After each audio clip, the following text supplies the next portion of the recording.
Благодарам, подпредседателе.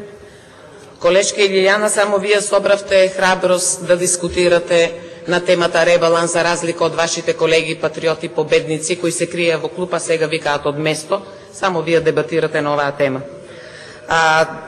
Колешке, најпрво ќе ве прашам, каде е операта во Битола, која што Владимир Талевски ја вети, и како ќе го остварите и ова ветување на вашиот лидер, бидејќи ќе ги води социјалните случаи на опера и на балет, каде во Битола ова ветување ќе го остварите, кога ова не е реализирано во едно од ветувањата на Владимир Талевски. Зборувате за индустријска зона во Штип. Дали некој сте биле во Штип? Дали знаете што е тоа?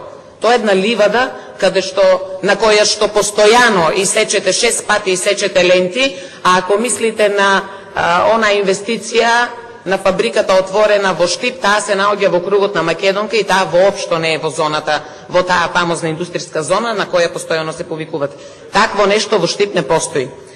Понатаму, велите дека не се кратат средствата за здравство и средствата од образованието. Дали се сеќавате на онаа тажна пресконференција на директорката на фондот, каде што јавно кажа дека од фондот ќе доцнат и ќе се кратат исплатите на боледувања и дека платите на здравствените работници ќе доцнат, а тоа значи дека оваа година овие здравствени работници до крајот на годината ќе земат само 11 плати.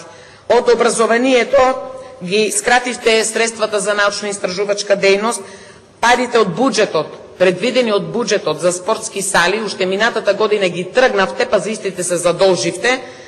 Понатаму нема пари за реконструкција на училишта и она што сите ви го укажуваа, што и самиот Богов го укажуваше дека растот нема да биде поголем од 2,5%, еве сега се остварува и сега признавате дека растот е 2,5%, а додека кога се носеше буџетот, овде не убедувавте сите, и вие и министерот, дека ќе имаме 4,5% и дека ќе имаме дека многу брзо ќе растат капиталните инвестиции. Дали за вас, колешки, капитални инвестиции се овие златниве коњи или цела ова, не знам како да ја наречам, гужва во жена паркот споменици, да почекам да и сугерираат на колешката што треба да ми каже во контрреплика, за да ме дослуша.